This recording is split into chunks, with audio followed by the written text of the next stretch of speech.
നാമം ജപായനം പുണ്യം നിരുപമദീപാങ്കുരം പോലെ സ്വരശ്രുതിലയവരമതുലം ദീവാങ്കണം മോക്ഷസംഗീതസാരം നീളും വഴിത്താരയിൽ ജീവതാരം മന്ത്രാലാപം മായാവിൻ നിൻ പ്രസാദം. ദീപം ദീപം ദീപം. ഏവർക്കും സന്ധ്യാദീപത്തിലേക്ക് സ്വാഗതം.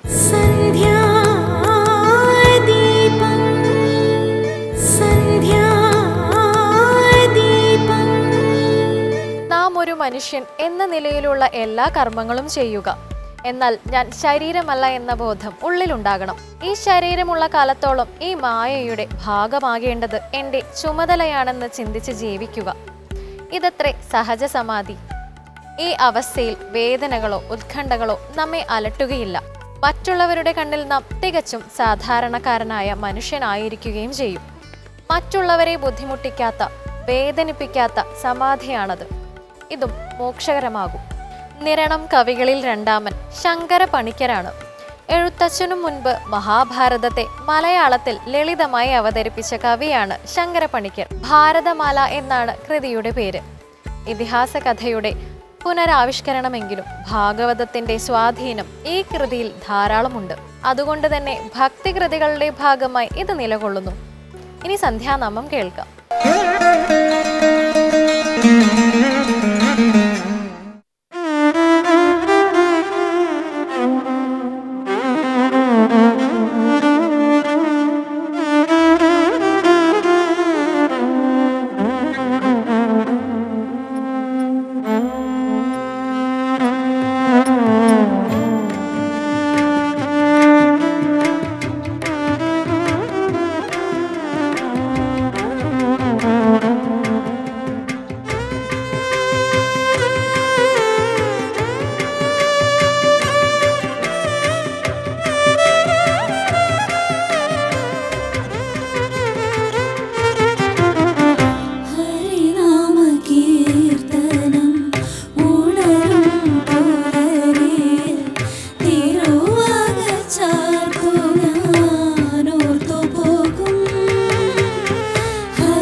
മതവിശ്വാസികളുടെ ഏതൊരു മംഗളകർമ്മത്തിലും അനിവാര്യമായ ഘടകമായാണ് നിലവിളക്കിനെ കണക്കാക്കുക. നിലവിളക്കിന്റെ ഘടനയ്ക്കു തന്നെ ഏറെ പ്രാധാന്യമുണ്ട്. അതിൻ്റെ ഓരോ ഭാഗങ്ങളും ത്രിമൂർത്തികളിൽ ഓരോരുത്തരുടെ സ്ഥാനങ്ങളാണ്. ഇന്നത്തെ കഥയമ്മ നിലവിളക്കിന്റെ പ്രാധാന്യത്തെക്കുറിച്ച് വിശദമാക്കുന്നു. കേൾക്കാം. എല്ലാവർക്കും ഹൃദയം നിറഞ്ഞ നമസ്കാരം. കഥയമ്മയുടെ ഇന്നത്തെ അധ്യായത്തിലേക്ക് എല്ലാവർക്കും ഹാർദമായ സ്വാഗതം. നമ്മുടെയൊക്കെ വീടുകളിലുള്ള ഏറ്റവും അടിസ്ഥാനത്തിലുള്ള ആധ്യാത്മികത തുടങ്ങുന്ന എപ്പോഴും നമ്മുടെ വീടുകളിലെ പൂജാമുറികളിൽ നിന്നാണ് എന്ന് തോന്നിയിട്ടുണ്ട്. പൂജാമുറി ആയിട്ടില്ല എന്നുണ്ടെങ്കിലും ഈശ്വരൻ്റെ ഒരു ഫോട്ടോ വെച്ച് ആരാധിക്കുന്ന ഒരു സ്ഥാനം മിക്ക ഹൈന്ദവ ഭവനങ്ങളിലും ഉണ്ടായിരിക്കും. എങ്ങനെയാണ് നമ്മൾ അവിടെ ആരാധന നടത്തുന്നത്? നമുക്കിപ്പോൾ പുഷ്പം, ധൂപം, ദീപം, ജലം ഒക്കെ വെച്ചിട്ടുള്ള പഞ്ചോപചാരങ്ങൾ അർപ്പിച്ചുകൊണ്ടുള്ള പൂജയൊന്നും ചിലപ്പോൾ എല്ലാവർക്കും സാധിച്ചോളണമെന്നില്ല. നമ്മളൊന്നും വിദ്യാമണ്ണം പൂജ പഠിച്ചിട്ടുള്ള വിഭാഗത്തിൽപ്പെട്ട ആൾക്കാരും ആയിക്കൊള്ളണമെന്നില്ല. നമ്മുടെ സാധാരണ ഒരു ആരാധന എപ്പോഴും നിലനിൽക്കുന്നത് അതാത് വീട്ടിലെ ആ സ്ഥാനത്ത് ഒരു വിളക്ക് വെച്ചുകൊണ്ടാണ്. വിളക്ക് വെക്കുക 2 നേരത്തും 2 സന്ധ്യകളിൽ, പ്രഭാത സന്ധ്യയിലും ത്രിസന്ധ്യാസമയത്തും വിളക്ക് വെക്കുക എന്നുള്ളതാണ് നമുക്ക് പൂർവികർ പറഞ്ഞു തന്നിട്ടുള്ള ഏറ്റവും മിനിമം ആധ്യാത്മികത. അതും ചെയ്യാത്ത ആളുകളുണ്ട് പലപ്പോഴും. ആ രീതിയൊക്കെ മാറി നമ്മുടെയൊക്കെ വീട്ടിലൊരു ഈശ്വര സാന്നിധ്യം ഉണ്ടാവാൻ വിളക്കിന് വലിയ പ്രാധാന്യമുള്ളത്. ഇനിയിപ്പോൾ ഫോട്ടോ ഒന്നുപോലും ഇല്ല, ഒരു ഭഗവാന്റെ വിഗ്രഹം ഇല്ല, ഒന്നുമില്ലെങ്കിൽ പോലും ഒരു വിളക്ക് കത്തിച്ച് വെക്കുക എന്ന് പറയുന്നത് അത്രയധികം ഐശ്വര്യമുള്ള കാര്യമായിട്ടാണ് കണക്കാക്കുന്നത്. സന്ധ്യാസമയത്ത് കത്തിക്കുന്നതിന് കൂടുതൽ വിശേഷത ഉണ്ട് എന്നും പറയാറുണ്ട്, സന്ധ്യാദീപത്തിന്. അപ്പം അങ്ങനെയുള്ള ആ നിലവിളക്കിനെ കുറിച്ച് ഒന്ന് നമ്മൾ മനസ്സിലാക്കുന്നത് നല്ലതാണ്. വെറും ഒരു നിലവിളക്കല്ല അത്. അതൊരു ഓടുകൊണ്ട് ഉണ്ടാക്കിയ അല്ലെങ്കിൽ വെള്ളി കൊണ്ട് ഉണ്ടാക്കിയ, ഇനിയിപ്പോൾ പഞ്ചലോഹം കൊണ്ട് തന്നെ ഉണ്ടാക്കിയിട്ടുള്ള, സ്വർണം കൊണ്ട് ഉണ്ടാക്കിയ നിലവിളക്കാണെങ്കിലും അതിൽ സങ്കല്പിക്കേണ്ടത് ദേവതകളെയാണ്. ഏതൊക്കെ ദേവതകളെയാണ് സങ്കല്പിക്കേണ്ടത്? സാധാരണ നമ്മൾ ആൽവൃക്ഷത്തിൻ്റെ കാര്യം പറഞ്ഞതുപോലെ തന്നെ ആ നിലവിളക്കിൻ്റെ ഏറ്റവും അടിഭാഗം, ആ വട്ടത്തിലുള്ള ആ ഭാഗം, അവിടെ ചിന്തിക്കുക ബ്രഹ്മദേവനെയാണ്. അവിടെ നമ്മൾ പുഷ്പം അർപ്പിക്കുന്നത് ബ്രഹ്മാവിനെ സങ്കല്പിച്ചിട്ടാണെന്നാണ്. നിലവിളക്കിൻ്റെ തണ്ട്, അതാണ് ആ നിലവിളക്കിനെ ഇങ്ങനെ പിടിച്ചു നിർത്തുന്നത്. സ്ഥിതി അവിടെയാണ് നടക്കുന്നത്. അതുകൊണ്ട് തന്നെ അവിടെ സ്ഥിതിയുടെ കാരകത്വമുള്ള മഹാവിഷ്ണുവിനെയാണ് സങ്കല്പിക്കുക. ഇനി ഈ തിരി വെക്കുന്നതും കെടുന്നതൊക്കെ ആയിട്ടുള്ള ഈ സംഹാരഭാവത്തിലുള്ള ആ ഭാവം, ആ കൂർത്തഗ്രം, അവിടെ നമ്മൾ എപ്പോഴും ചിന്തിക്കുക സാക്ഷാൽ മഹാദേവനെയാണ്. അപ്പോൾ ഒരു നിലവിളക്ക് സാധാരണ രൂപത്തിൽ ഒരു വെളിച്ചം ഇല്ലാതിരിക്കുമ്പോൾ തന്നെ അത് ബ്രഹ്മ, വിഷ്ണു, മഹേശ്വരന്മാരുടെ സങ്കല്പം അതിൽ വന്നു കഴിഞ്ഞു. ഇനി അതിൽ എണ്ണയോ നെയ്യോ നിറച്ചുകൊണ്ട് ഒരു തിരിയിട്ട് കത്തിക്കുകയാണെന്നുണ്ടെങ്കിൽ ആ തിരിയായിട്ട് കത്തുന്ന ആ ജ്വലിക്കുന്ന ഭാഗം അത് മഹാലക്ഷ്മിയാണെന്നാണ് സങ്കല്പം. ആ ജ്വലിക്കുന്ന ആ തീയിലൂടെ ഉണ്ടാവണ വെളിച്ചം അത് അറിവാണ്, അതുകൊണ്ട് അത് സരസ്വതിയാണ് എന്നാണ് സങ്കല്പം. ഇനി അതിലൂടെ ഉണ്ടാവുന്ന ചൂട്, ആ വിളക്കിൻ്റെ നാളത്തിലുണ്ടാവുന്ന താപം, അത് ശക്തിയാണ്, അതുകൊണ്ട് തന്നെ അത് ശ്രീപാർവതിയാണ് എന്നാണ് സങ്കല്പം. അപ്പോൾ ഒരു നിലവിളക്ക് തിരിയിട്ട് കത്തിച്ചു എന്ന് പറഞ്ഞു കഴിഞ്ഞാൽ അവിടെ ത്രിമൂർത്തികളും ത്രിദേവികളും ഒരേ സമയത്ത് സാന്നിധ്യം ചെയ്തു എന്നാണ്. അങ്ങനെ സാന്നിധ്യം ചെയ്യുന്ന സ്ഥലത്ത് ആരുണ്ടാവും? ബാക്കിയുള്ള എല്ലാ ദേവതകളും ഉണ്ടാവും. അതുകൊണ്ട് തന്നെ ഒരു നിലവിളക്ക് കത്തിക്കുക എന്ന് പറഞ്ഞു കഴിഞ്ഞാൽ എല്ലാ ദേവതകൾക്കും ഒരു ഉപചാരം കൊടുക്കുക എന്നാണ് അതുകൊണ്ട് ഉദ്ദേശിക്കുന്നത്. അതെപ്പോഴും പ്രഭാതത്തിലും ഒപ്പം തന്നെ ത്രിസന്ധ്യയിലുമെങ്കിലും മിനിമം ചെയ്യാനുള്ള ഒരു ത്രാണി നമുക്ക് ഉണ്ടാവണേ എന്ന് ഭഗവാനോട് പ്രാർത്ഥിക്കുക. ചില സ്ഥലങ്ങളിൽ അത് കെടാവിളക്കായിട്ട് കത്തിക്കുന്ന പാരമ്പര്യമുണ്ട്. അത് ഓരോ സമ്പ്രദായം അനുസരിച്ച് പോകും. ഇപ്പോൾ പലയിടത്തും കാണാം കിഴക്ക് ഭാഗത്തേക്ക് തിരിയിട്ടുകൊണ്ട് പ്രഭാതത്തിൽ ദീപം തെളിയിക്കുന്നു, പടിഞ്ഞാറ് ഭാഗത്തേക്ക് തിരിയിട്ടുകൊണ്ട് പ്രദോഷ സമയത്ത് ദീപം തെളിയിക്കുന്നു. അങ്ങനെയുള്ള പാരമ്പര്യമുണ്ട്. 2 ദിശയിലേക്കും 2 തിരികളിട്ട് കത്തിക്കുക എന്നുള്ളതാണ് ഏറ്റവും ഉചിതമായിട്ട് പറയാറുള്ളത്. ഇനി അതിലും ശ്രേയസ്കരമായിട്ട് വേണമെന്നുണ്ടെങ്കിൽ ഭദ്രദീപം എന്ന തരത്തിൽ 5 തിരിയിട്ടിട്ട് നിലവിളക്ക് കത്തിക്കാം. കിഴക്ക് ഭാഗത്തേക്ക്, പടിഞ്ഞാറ് ഭാഗത്തേക്ക്, തെക്ക് ഭാഗത്തേക്ക്, വടക്ക് ഭാഗത്തേക്ക്, ഒപ്പം തന്നെ ഈ കൈലാസ ഭാഗം എന്നുള്ള ഭാവം കാണിച്ചുകൊണ്ട് വടക്ക് കിഴക്കായിട്ട് ഒരു ഭാഗത്തേക്ക് ഒരു തിരിയിട്ടിട്ട് 5 ഭാവത്തിൽ ഭഗവാനെ സങ്കല്പിച്ചുകൊണ്ട് തിരിവെക്കാം. അത് ഭദ്രദീപം എന്നുള്ള സങ്കല്പത്തിലാണ് അതിനെ കണക്കാക്കാറുള്ളത്. അങ്ങനെ ചെയ്യാറുണ്ട്. 7 തിരിയിട്ടിട്ടുള്ള നിലവിളക്കുകൾ കത്തിക്കുന്ന രീതിയുണ്ട്. ഇതൊക്കെ ഒരു വലിയ തത്വത്തിൻ്റെ പുറകിലാണ് ഇതൊക്കെ ചെയ്യുന്നതെന്നുള്ളൊരു ബോധ്യം ഓരോ നിലവിളക്ക് കത്തിക്കുമ്പോഴും നമുക്ക് ഉണ്ടാവണം. അതിനുപയോഗിക്കേണ്ട ദ്രവ്യം ഒന്നുകിൽ ഏറ്റവും ശുദ്ധമായിട്ടുള്ള എള്ളെണ്ണ ഉപയോഗിക്കുക, എന്നുവെച്ചാൽ നല്ലെണ്ണ എന്ന് സ്വാഭാവിക നാമത്തിൽ നമ്മൾ പറയുന്നത്. അതല്ലെങ്കിൽ ഏറ്റവും വിശേഷപ്പെട്ടത് നെയ്യ് ഉപയോഗിക്കുക എന്നുള്ളത് തന്നെയാണ്. നെയ്വിളക്ക് കത്തിക്കുക, ഇതിന് വലിയ പ്രാധാന്യമാണുള്ളത്. അതിപ്പോൾ കുറച്ച് സമയത്തേക്കേ ഉള്ളൂ എന്നുണ്ടെങ്കിൽ പോലും ഒരു നെയ്വിളക്കായിട്ട് എല്ലാ ദിവസവും കത്തിക്കാൻ പറ്റുമെങ്കിൽ വളരെ ശ്രേയസ്കരമാണ്. നമ്മുടെ ക്ഷേത്രങ്ങളിലുള്ള ഒരു പ്രധാനപ്പെട്ട ഇന്ന് അനുഭവിക്കുന്ന ഒരു പ്രയാസം എന്ന് പറയുന്നത്, ഇതുകൂടെ ഈ ഒരു ഭാഗത്തിൽ പ്രത്യേകമായിട്ട് എടുത്ത് പറയണമെന്ന് തോന്നിയത് കൊണ്ടാണ് ഇതുകൂടി ഉൾപ്പെടുത്തുന്നത്. നമ്മൾ ഉപയോഗിക്കുന്ന ഈ എണ്ണയിലുണ്ടാവുന്ന ശുദ്ധി, അതിന് വലിയ പ്രാധാന്യമുള്ളത്. നമ്മളൊക്കെ പലപ്പോഴും ഇന്ന് ഉപയോഗിക്കുന്ന ഈ വിളക്ക് കത്തിക്കാനായിട്ട് ഉപയോഗിക്കുന്ന വിപണിയിൽ ലഭിക്കുന്ന എണ്ണയിലൊക്കെ ഉണ്ടാവുന്ന ശുദ്ധി എത്രത്തോളം ഉണ്ട് എന്ന് സ്വയം നമ്മൾ തന്നെ പരിശോധിച്ചാൽ നമുക്ക് ബോധ്യപ്പെടാൻ സാധിക്കും. അത് കത്തിക്കുമ്പോൾ ഉണ്ടാവുന്ന ആ പുകയിൽ നിന്നുണ്ടാവണത് നമ്മൾ കരുതുന്നത് പോലെയുള്ള ഒരു വിശേഷപ്പെട്ട ഒരു എനർജി ആവില്ല. അപ്പോൾ പാവപ്പെട്ട നിരവധിയായിട്ടുള്ള ശാന്തിക്കാരൊക്കെയാണ് ഈ ശ്രീകോവിലിനകത്തൊക്കെ ഇത്തരത്തിലുള്ള നല്ലതല്ലാത്ത ദ്രവ്യങ്ങൾ ഉപയോഗിച്ചുകൊണ്ടുള്ള വിളക്ക് കത്തിച്ചതുകൊണ്ട് പല പ്രയാസങ്ങളും അനുഭവിക്കുന്നത്. അതുകൊണ്ട് നമുക്കൊക്കെ ഒരു തീരുമാനം എടുക്കാം, സാധിക്കുമെങ്കിൽ എല്ലാ ക്ഷേത്രങ്ങളിലും നമ്മുടെ എല്ലാ വീടുകളിലും നെയ്വിളക്കോ അല്ലെങ്കിൽ ഏറ്റവും ശുദ്ധമായിട്ടുള്ളതോ ആയിട്ടുള്ള എണ്ണ ഉപയോഗിച്ചുകൊണ്ട് തന്നെ ആ വിളക്ക് കത്തിക്കാൻ വേണ്ടി ശ്രമിക്കുക. അത് ആ ആരാധിക്കുന്ന ആളുടെ ആരോഗ്യത്തിനും കൂടെ അത് വളരെയധികം കരണീയമായിരിക്കും. ഒപ്പം കരിന്തിരി കത്താതെ സൂക്ഷിക്കണം എല്ലാ വിളക്കുന്നാണ്. ആ കത്തിച്ച് വെച്ച വിളക്ക് അണഞ്ഞ് അതിൽ നിന്ന് പുക വരുന്ന തരത്തിൽ ഒരു വളരെയധികം താമസികമായിട്ടുള്ള രൂപത്തിൽ ആ നിലവിളക്ക് കാണപ്പെടുന്നതും ശുഭകരമല്ല. കരിന്തിരി കത്താതെ വേണം എപ്പോഴും നിലവിളക്കിനെ സൂക്ഷിക്കാൻ. സാധിക്കുമെങ്കിൽ എല്ലാ സമയത്തും നിലവിളക്ക് ഉപയോഗിക്കുമ്പോൾ കഴുകി വൃത്തിയാക്കിയതിന് ശേഷം മാത്രം നിലവിളക്ക് ഉപയോഗിക്കുക. ഭഗവാന് നമ്മൾ അഗ്നി നേദിക്കുകയാണ് എന്നാണ് സങ്കല്പം. ഇത്രയൊക്കെയാണ് നിലവിളക്കിനെ കുറിച്ച് ചുരുങ്ങിയ സമയത്ത് നമുക്ക് പറയാൻ സാധിക്കുക. ആചാര്യന്മാരോട് ചോദിച്ചാൽ നിരവധിയായിട്ട് അതിൻ്റെ മഹാത്മ്യം ഇനിയും മനസ്സിലാക്കാൻ നമുക്ക് സാധിക്കും. അതൊക്കെ മനസ്സിലാക്കിക്കൊണ്ട് വിളക്ക് വെപ്പ് എന്നുള്ള അല്ലെങ്കിൽ സന്ധ്യാദീപം എന്നുള്ള നമ്മുടെ ആ പാരമ്പര്യം എപ്പോഴും നമ്മുടെ കൂടെ ഉണ്ടാവട്ടെ എന്ന് ഭഗവാനോട് പ്രാർത്ഥിച്ചുകൊണ്ട് ഈ ഒരു അധ്യായത്തിൽ നിന്ന് വിടവാങ്ങുന്നു. എല്ലാവർക്കും നന്ദി, നമസ്തേ.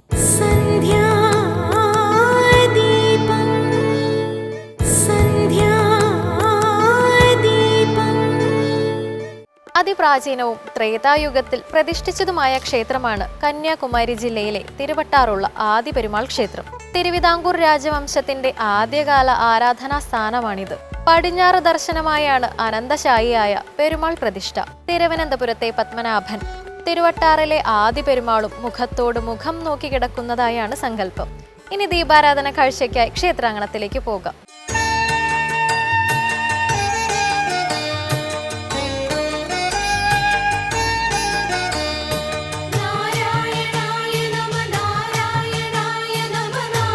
തിരുവട്ടാർ ശ്രീ ആദികേശവ പെരുമാൾ ക്ഷേത്രം. സത്വഗുണമൂർത്തിയായ സാക്ഷാൽ മഹാവിഷ്ണു ഭക്തജനങ്ങൾക്ക് അനുഗ്രഹവും ആശീർവാദവും നൽകി വരുന്ന ദേവസ്ഥാനമാണ് തിരുവട്ടാർ ശ്രീ ആദികേശവ ക്ഷേത്രം. ചരിത്ര സ്മരണകൾ ഉണർത്തുന്ന ഈ ദേശത്തിന്റെ സകലവിധ അഭിവൃദ്ധിക്കും കാരണം സർവാഭീഷ്ടദായകനായി വിളങ്ങുന്ന സാക്ഷാൽ ആദികേശവന്റെ സാന്നിധ്യമാണെന്ന് ഭക്തജനങ്ങൾ വിശ്വസിച്ചു വരുന്നു.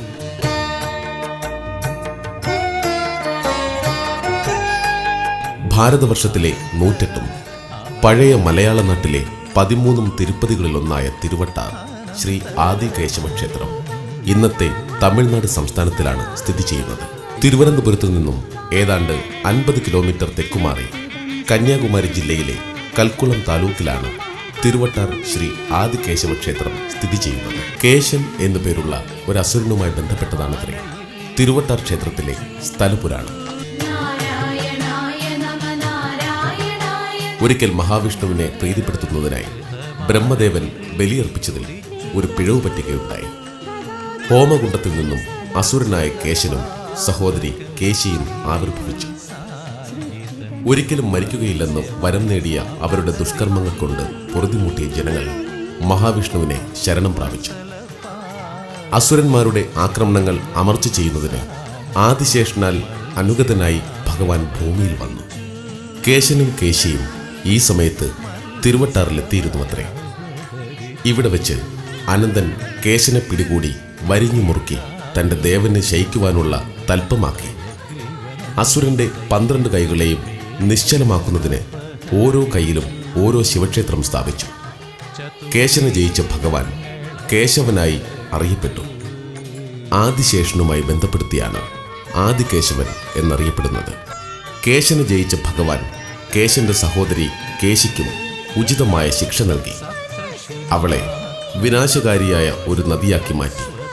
ഈ നദിയാണ് ക്ഷേത്രത്തെ വലം വെച്ചൊഴുകുന്ന പരളി നദി എന്നതാണ് സങ്കല്പം. പൊരുളായ ശ്രീഹരി നാരായണ നാരായണായ നമഃ നാരായണ. മുൻപ് ആദി അനന്തപുരം എന്നായിരുന്നു ഈ പ്രദേശം അറിയപ്പെട്ടിരുന്നത്. എപ്പോഴും നിറഞ്ഞൊഴുകുന്ന വാട്ടമില്ലാത്ത ആറ് എന്ന വാക്കിൽ നിന്നാണ് പിന്നീട് തിരുവട്ടാർ എന്ന നാമമുണ്ടായത്. ശ്രീ ആദികേശവ പെരുമാളുടെ ക്ഷേത്രത്തെ വലം വച്ചൊഴുകുന്നതിനാൽ ബഹുമാന പുരസരം തിരു എന്ന വാക്ക് ചേർന്നപ്പോൾ തിരുവട്ടാർ എന്നായി എന്നാണ് വിശ്വാസം. ചരിത്രപരമായ ഏതാനും സംഭവങ്ങൾക്ക് സാക്ഷ്യം വഹിച്ചിട്ടുള്ള ഒരു ക്ഷേത്രമത്രേ തിരുവട്ടാർ ശ്രീ ആദികേശവ പെരുമാൾ ക്ഷേത്രം. AD 1679 ഉമയമ്മ റാണി നാടുവാണിരുന്നപ്പോൾ മുഗലൻ എന്നു പേരായ ഒരു മുസ്ലിം ആക്രമണകാരിയും സംഘവും തിരുവിതാംകൂറിന്റെ അതിർത്തിക്കുള്ളിൽ കടക്കുകയുണ്ടായി. മുഗലനെ നേരിടുന്നതിനായി റാണി കോട്ടയം കേരളവർമ്മയെ നിയോഗിക്കുകയുണ്ടായി. മഹാപണ്ഡിതനായിരുന്ന കേരളവർമ്മ യുദ്ധോദ്യമങ്ങൾക്ക് ഭഗവാന്റെ അനുഗ്രഹം തേടിക്കൊണ്ട് പടസങ്കീർത്തന ശ്ലോകങ്ങൾ രചിച്ച് ശ്രീ ആദികേശവ പെരുമാൾക്ക് സമർപ്പിച്ച് ശത്രുവിനെ നേരിടുന്നതിനായി പുറപ്പെടുകയുണ്ടായി. യുദ്ധത്തിന് പുറപ്പെട്ട അദ്ദേഹം തിരുവട്ടാറിന് 4 മൈൽ അകലെ വെച്ച് മുഗലനുമായി ഏറ്റുമുട്ടുകയും അയാളെ വധിക്കുകയും ചെയ്തു. തിരുവട്ടാർ ക്ഷേത്രം സാക്ഷ്യം വഹിച്ച മറ്റൊരു ചരിത്ര സംഭവം നടന്നത് AD 1740 ആർക്കാട്ട് നവാബിന്റെ ബന്ധുക്കളായ ചന്ദാ സാഹിയും ബഡാ സാഹിയും സമ്പന്നമായ നാഞ്ചിനാട് കൊള്ളയടിക്കുന്നതിനായി എത്തുകയും അതിനായി തിരുവട്ടാർ ആക്രമിച്ച അവർ അർച്ചനാ ബിംബം മോഷ്ടിച്ചുകൊണ്ടുപോയി നവാബിന് സമ്മാനിക്കുകയും ചെയ്തു. നവാബ് ആ അർച്ചനാ ബിംബം മുറിക്കുള്ളിൽ വെച്ച് പൂട്ടുകയുണ്ടായി. അതിനു മീതെ ഭാരമുള്ള അനേകം വസ്തുക്കൾ അദ്ദേഹം വച്ചുവെങ്കിലും എല്ലായ്പ്പോഴും ബിംബം അവയ്ക്ക് മുകളിലായി കാണപ്പെട്ടത് നവാബിൽ അമ്പരപ്പുളവാക്കി. ബിംബത്തിന്റെ പാദത്തിൽ അദ്ദേഹം ഒരു ദ്വാരമിട്ട് കെട്ടിയുറപ്പിച്ചുവെങ്കിലും ഫലമുണ്ടായില്ല. ഇതിനിടെ ആർക്കാട്ട് നവാബിന് കഠിനമായ വയറുവേദന ഉണ്ടാവുകയും വിഗ്രഹം എത്രയും പെട്ടെന്ന് തിരിച്ചേൽപ്പിക്കണമെന്ന് നവാബിന്റെ ഹൈന്ദവ സുഹൃത്തുക്കൾ അദ്ദേഹത്തെ ഉപദേശിക്കുകയും ചെയ്തു. അതിൻ പ്രകാരം ആ വിഗ്രഹം സുരക്ഷിതമായി ക്ഷേത്രത്തിലെത്തിക്കുവാൻ നവാബ് ഉത്തരവിട്ടു. അതോടുകൂടി അദ്ദേഹത്തിന്റെ വയറുവേദന ശമിക്കുകയും ചെയ്തു. തന്റെ വിഡ്ഢിത്തം മനസ്സിലാക്കിയ നവാബ് പ്രായശ്ചിത്തമായി ഒരു കിരീടവും അത് വയ്ക്കുന്നതിനുള്ള സ്വർണ്ണ തളികയും വിഗ്രഹത്തോടൊപ്പം കൊടുത്തയക്കുകയുണ്ടായി. ക്ഷേത്രത്തിലെ ഒരു ഉത്സവകാലത്തായിരുന്നു നവാബ് വിഗ്രഹം തിരിച്ചെത്തിച്ചത്. ഉത്സവകാലത്ത് 10 ദിവസവും തന്റെ ചെലവിൽ ഒരു പ്രത്യേക പൂജയ്ക്ക് നവാബ് ഏർപ്പാടുണ്ടാക്കി. ഉത്സവ ബിംബം ശ്രീകോവിലിനുള്ളിൽ പുനഃസ്ഥാപിക്കപ്പെടുന്നതിന് മുൻപ് പ്രത്യേക മണ്ഡപത്തിൽ വെച്ച് നടത്തപ്പെടുന്ന ഈ പൂജ തിരുവള്ള പൂജ എന്നറിയപ്പെട്ടു വരുന്നു. തിരുവള്ള പൂജ ഇന്നും ക്ഷേത്രത്തിൽ ഉത്സവത്തോടൊപ്പം മുടങ്ങാതെ നടത്തിവരുന്നു. ആധുനിക തിരുവിതാംകൂറിന്റെ സൃഷ്ടാവായ മാർത്താണ്ഡവർമ്മ മഹാരാജാവ് 1741 പ്രസിദ്ധമായ കുളച്ചൽ യുദ്ധത്തിനു മുൻപ് ആദികേശവ പെരുമാൾ ക്ഷേത്രം സന്ദർശിച്ച് യുദ്ധം ജയിക്കുവാൻ പ്രാർത്ഥിക്കുകയും പ്രസിദ്ധമായ ഉടവാൾ നടയ്ക്കു വെച്ച് തിരികെ വാങ്ങി തന്ത്രിയുടെ അനുഗ്രഹം തേടുകയും ചെയ്തു എന്നാണ് ചരിത്രം.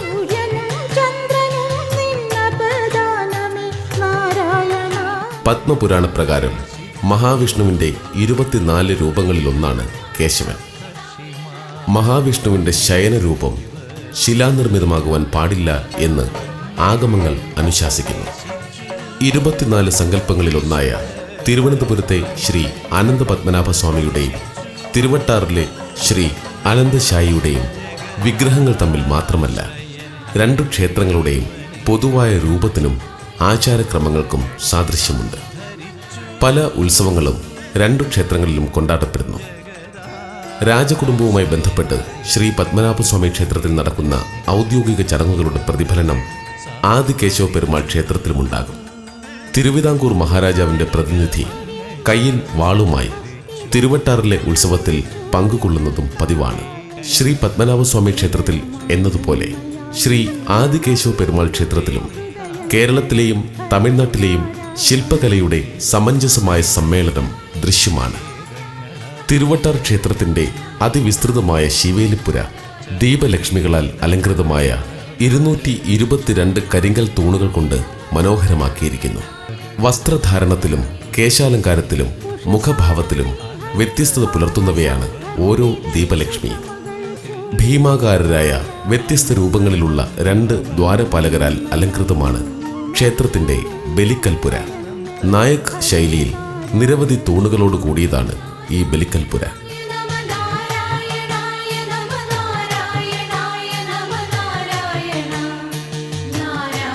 ചെമ്പുകൊണ്ടുള്ള ഓടുമേഞ്ഞ ഇരട്ട മേൽക്കൂരയും മുഖപ്പും ചേർന്ന ഇതിന്റെ ബാഹ്യരൂപം ദക്ഷിണേന്ത്യയിലെ ഇത്തരം ക്ഷേത്രങ്ങളിൽ നിന്നും തികച്ചും ഭിന്നമാണ്.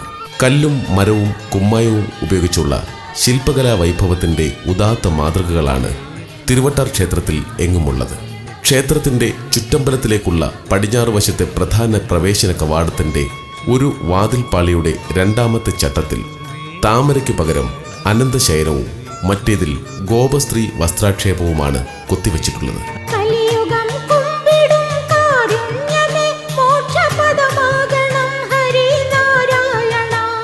ഉള്ളിലെ മതിലിനകത്തും പുറത്തുമായി 5 മണ്ഡപങ്ങൾ ചേർന്നതാണ് ക്ഷേത്ര സമുച്ചയം. ഈ മണ്ഡപങ്ങളിലൊന്നാണ് കോതനല്ലൂർ സഭ എന്ന പേരിൽ ക്ഷേത്ര ഭരണസമിതി യോഗം ചേർന്നിരുന്നതത്രേ. മറ്റൊരു മണ്ഡപം കേരളത്തിലെ ക്ഷേത്രകലകൾ അരങ്ങേറുന്നതിനും മറ്റൊന്ന് തിരുവള്ള പൂജയ്ക്കുള്ളതുമായിരുന്നു. കേരളീയമായ കൊത്തുപണിയുടെ മാതൃകയെന്ന് പറയാവുന്ന മുഖമണ്ഡപം അത് പണിയിച്ച തിരുവിതാംകൂർ രാജകുമാരൻ ഉദയമാർത്താണ്ഡവർമ്മ തിരുവടിയുടെ പേരിലാണ് അറിയപ്പെട്ടു വരുന്നത്. ക്ഷേത്രത്തിന്റെ ചുറ്റമ്പലത്തിനു വെളിയിൽ വടക്കു പടിഞ്ഞാറേ മൂലയിലായി കിഴക്കു ദർശനമായി വേണുഗോപാല രൂപനായ ശ്രീകൃഷ്ണൻ കുടികൊള്ളുന്നു. ക്ഷേത്ര മതിലിനുള്ളിൽ തെക്കേ മുറ്റത്തായി മറ്റൊരു ക്ഷേത്രത്തിൽ കിഴക്കു ദർശനമായി ശാസ്താവും ഇവിടെ കുടികൊള്ളുന്നു. തിരുവട്ടാർ ക്ഷേത്രത്തിന്റെ പുറകുവശത്തെ നടയിൽ നിന്നും അകലെയല്ലാതെ സ്ഥിതി ചെയ്യുന്ന ഈ കുലശേഖര പെരുമാൾ ക്ഷേത്രത്തിൽ മഹാവിഷ്ണു പ്രധാന ദേവനായി കുടികൊള്ളുന്നു. ആൾവാർ പരമ്പരയിൽപ്പെട്ട 12 വൈഷ്ണവ സിദ്ധന്മാരിൽ ഒരാളായ കുലശേഖര ആൾവാർ എന്ന രാജാവിന്റെ നാമവുമായി ബന്ധപ്പെട്ടതാകാം ഈ ക്ഷേത്രമെന്നാണ് വിശ്വാസം. അതിവിപുലമായ ആരാധനാക്രമങ്ങളാണ് തിരുവട്ടാർ ആദികേശവ പെരുമാൾ ക്ഷേത്രത്തിൽ നടന്നുവരുന്നത്.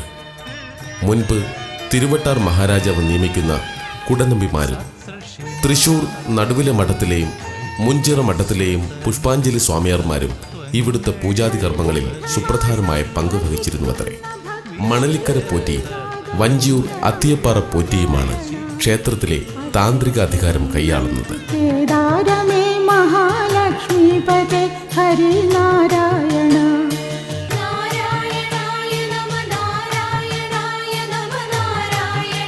മലയാള ആചാരപ്രകാരമുള്ള പൂജകളാണ് തിരുവട്ടാർ ക്ഷേത്രത്തിൽ തുടർന്നു പോരുന്നത്. നിത്യേന 5 പൂജകളാണ് ഈ ക്ഷേത്രത്തിൽ നടത്തപ്പെടുന്നത്. തുലാം മീനം മാസങ്ങളിൽ 10 ദിവസം വീതം നടത്തപ്പെടുന്ന ഉത്സവമാണ് തിരുവട്ടാർ ശ്രീ ആദികേശവ പെരുമാൾ ക്ഷേത്രത്തിലെ പ്രധാന വിശേഷാവസരം. തിരുവുത്സവത്തെ കൂടാതെ ചിങ്ങമാസത്തിലെ തിരുവോണനാളിൽ നടത്തുന്ന ഓണവില്ല് സമർപ്പിക്കൽ ചടങ്ങും അയനവുമായി ബന്ധപ്പെട്ട് വർഷത്തിൽ 2 തവണ നടത്തിവരാറുള്ള പെരുന്തമൃതത്വം ഇവിടെ പ്രധാനമാണ്.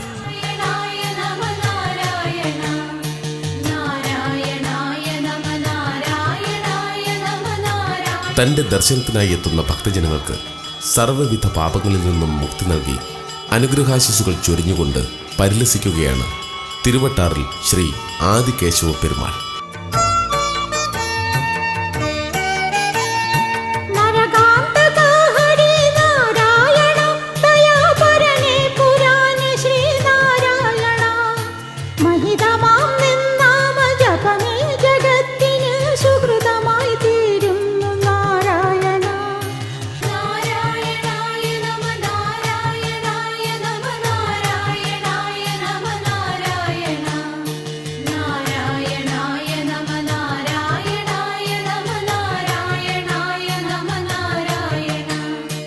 ആഗ്രഹങ്ങളെ അടക്കി ദുഃഖത്തിൽ നിന്നും രക്ഷ നേടാമെന്നും മോക്ഷമാർഗത്തിൽ ചരിക്കാമെന്നും നമുക്കറിയാം.